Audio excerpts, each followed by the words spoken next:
Welcome everybody to this session. I hope you're having an interesting and nice conference. Thanks for attending this session. Today I want to talk to you about augmented analytics and specifically about natural language generation, which is one of those capabilities in the domain. Just quickly, explain a bit about myself so you know who I am and a bit my experience.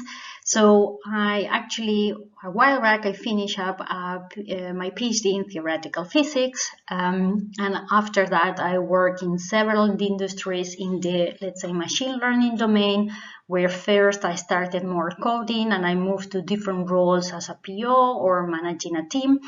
Currently, what I'm doing at ING, it's really looking into, how can we enable faster and quicker delivery on ING's data and analytics roadmap by means of partnering. So what that means is that I'm quite often I speak with a lot of fintechs to understand what the background is and what they are developing, to really understand the latest developments and then try to see whether there is a fit with the ING data and analytics strategy. Perhaps just to give you a bit more of my motivation on my career. One of the things that I really enjoy doing is making an impact, a transformational impact, by the way, with data and analytics. Then I just want to, as well, for those of you that don't know ING, I just want to give you a high-level overview of what we are. We are a financial institution where our mission is to empower people to stay a step ahead in life and business. As of that, ING has a mission that wants to become a digital bank.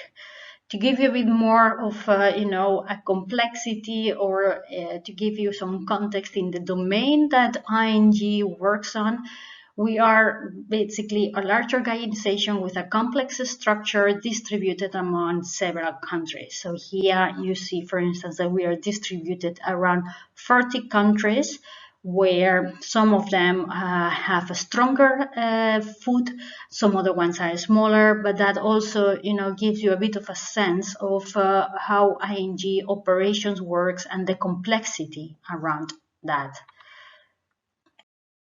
So before I introduce what augmented analytics and NLG is, I just want to bring you along a journey, and hopefully if you work in a large organization, what I'm telling you, it's probably nothing new. You are having similar issues, right? So if you really look into, let's say, the data and BI journey, it's something that many large organizations have already had 5 to, in some cases, even 10 years.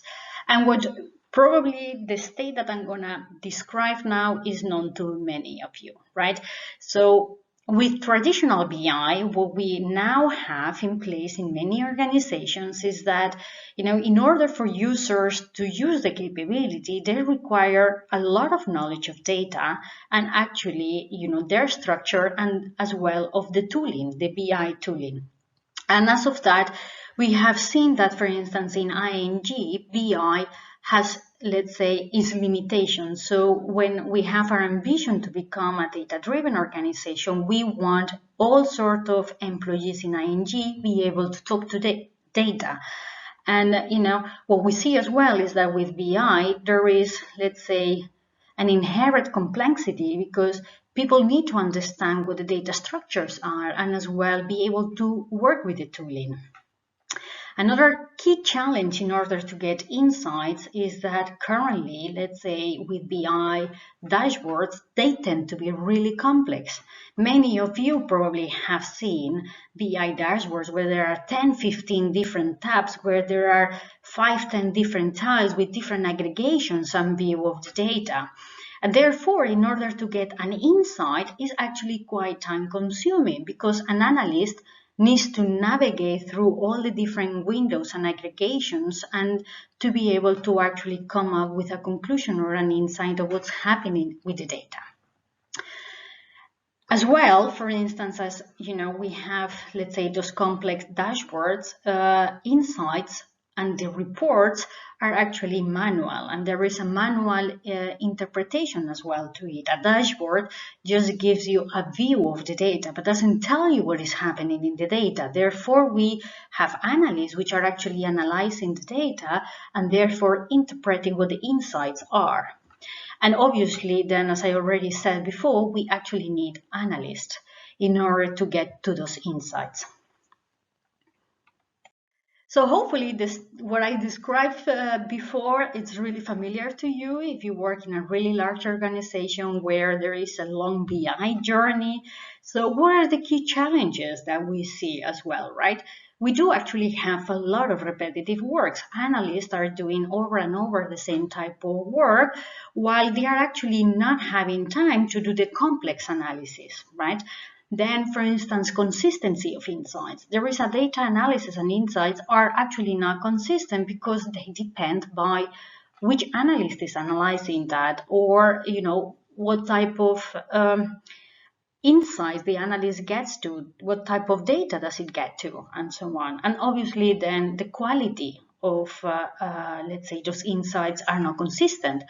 The reports and the quality depend a lot as well on whether the analyst access all the different sources or not, or whether it had time to look into or did the deep analysis or not. Now let me introduce to you what augmented analytics is, and then basically this should be nothing new to you, hopefully. So basically this is a term that usually describes certain capabilities where machine learning and AI are actually assisting on data preparation, insight generation, insight explanation, which are usually, let's say, where the BI landscape is. And, there are capabilities built that augment how people explore and analyze the data in BI platforms. Some interesting capabilities in that domain are what is called Search BI and NLG. And today I want to talk to you about more what is NLG and how that can help a financial institution. So what does NLG stand for? As I already said before, this NLG means natural language generation, and what basically the platform do is to create linguistic rich descriptions of insights that they are found in the data. Now that makes the data easier to understand at all different levels and possibly more engaging. So for instance, NLG is something that has been there already for a while. So first generation NLG, you could think of as something where you actually hard code the insight generation, and then you also hard code the text, and then only place insights in a given place of the text. That would be, let's say, the first generation. Now, what you see right now in the market is what is called the second generation NLG, and I will explain in detail what that means.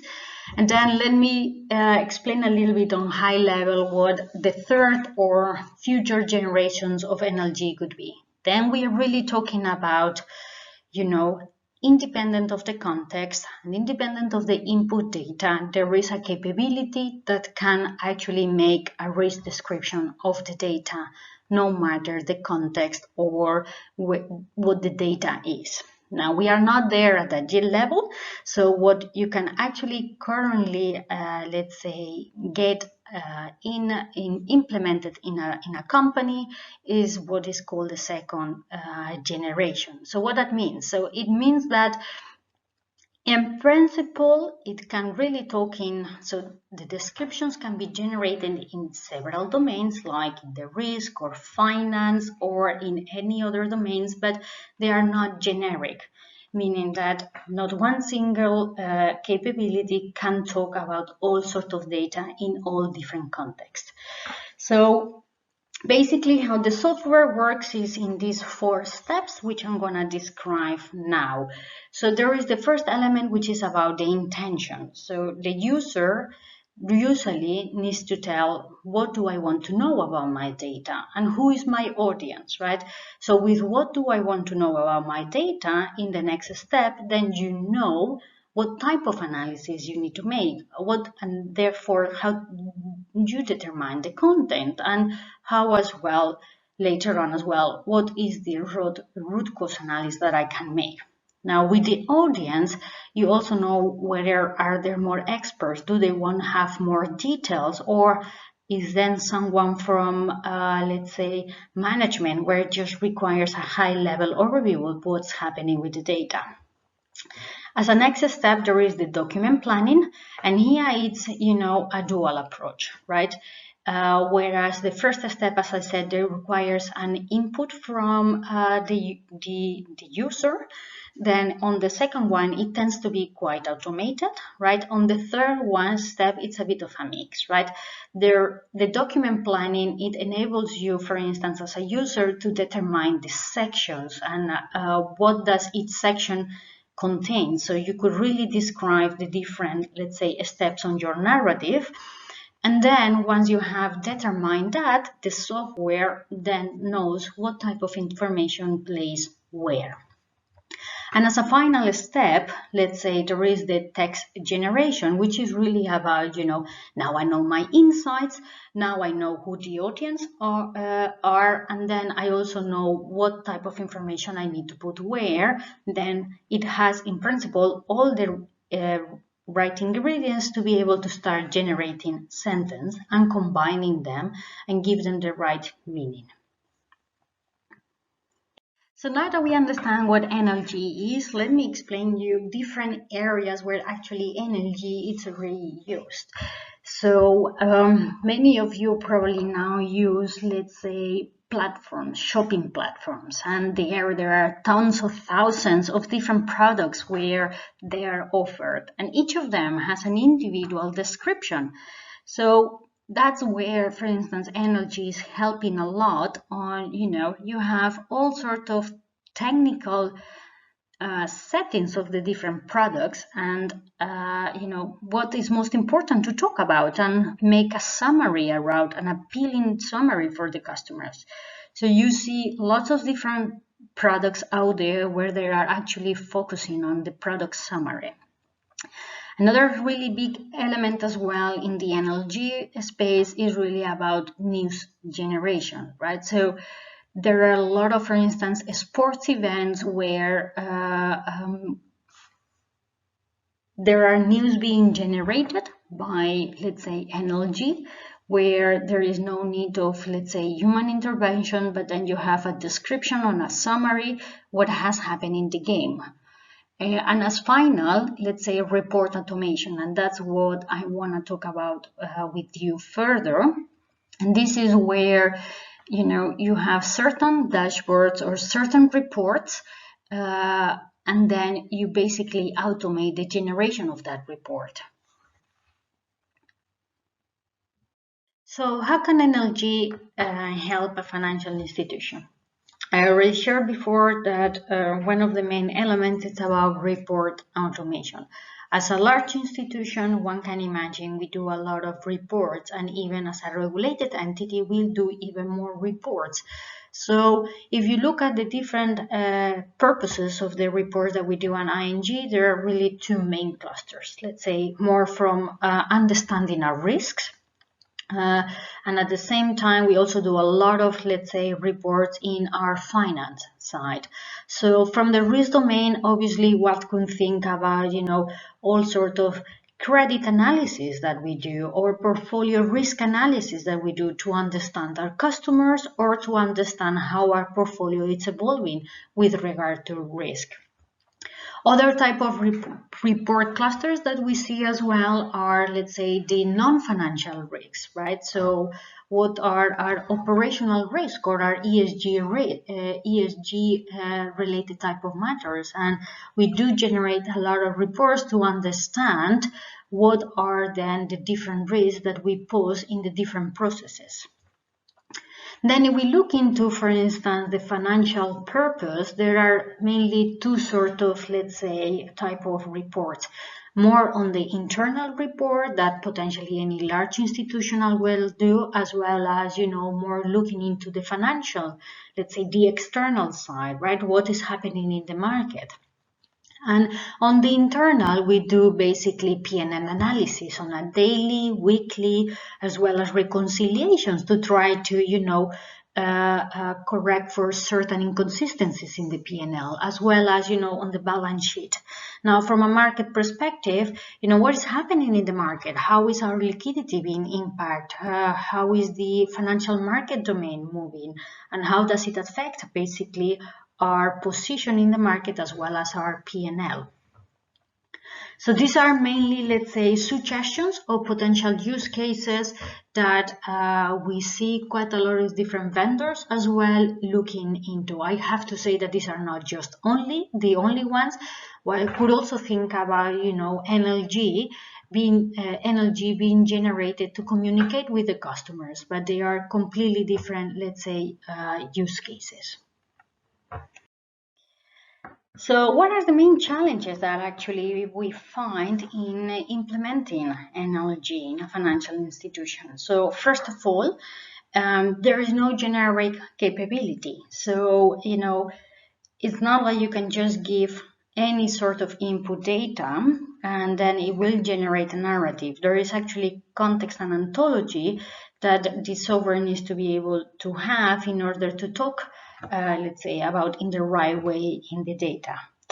The other element that we as well have even discussed with quite a lot of our financial peers is really the human factor. When there is automation, in the same way that RPA has a similar challenge, there is as well, you are trying to help an analyst or a human to do their job or enable them to do the complex job.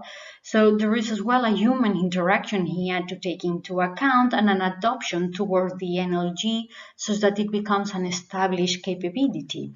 And that's also something that, one should not underestimate when is trying to implement NLG, because at the end of the day, you are trying to automate what humans are currently doing, but you are actually enabling them to actually do the more complex, impossible to automate type of analysis. And finally, there is perhaps something that many colleagues in the financial industry will recognize is in a way the data maturity. So one of the things that NLG actually requires is a unified view of the data.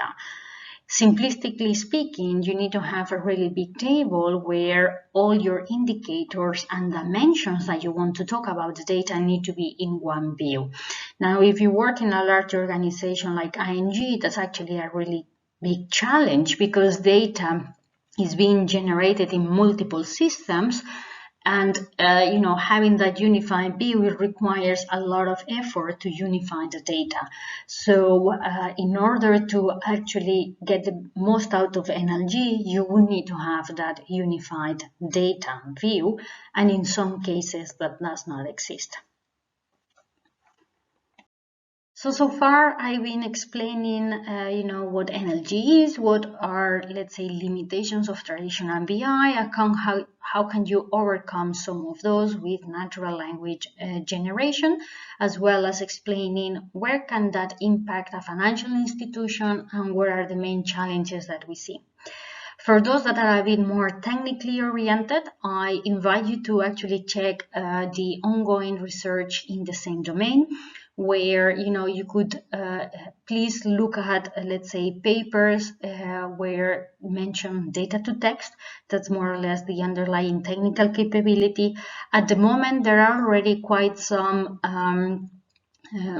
data sets where a lot of different models are being used to benchmark. So here there are some of them highlighting one of the most common ones. And just to let you know that NLG has been there for quite a while. And even recently there are a bit more, let's say, sophisticated technology where, either with an LSTM encoder, decoder, or all sorts of different, let's say, deep learning techniques are trying to tackle basically this problem. What I would also like to say is that quite often what you see in the research domain is that, you have, let's say, as you see, for instance, on this web NLG type of data, so you do have certain information that you want to talk about and their potential relationship. And then what this data set is, let's say, so you have that input, and then how do you, let's say, bring a description or a summary of that. Where I really missing the research in the research field is really, let's say, the challenge that we face at ING, where, there is the first step, which is about finding those insights. So what is important to talk about the data, and then, how to talk about it, it's a different problem. But I see that, there is not that much focus on what is relevant to talk about, because in the same example I gave you before, where you have the product description, quite often you have 200, let's say, technical indicators of what a product is, but you can't make a narrative of those 200. You actually need to pick up which are, let's say, the most relevant to describe the product. Currently, the software requires, let's say, quite some user input and then some basic statistics to identify the top features to talk about. But it would be great that that element on what are relevant information to talk about would also be part of the research field on generating NLG. Thank you very much for listening, and looking forward to your questions. So now it's time for questions. If you would like to have further insights on what the journey at ING has been, please don't hesitate to reach out to me. Here you have where to find me. Otherwise, I think the conference event also enables you to reach out to me. Thanks for listening.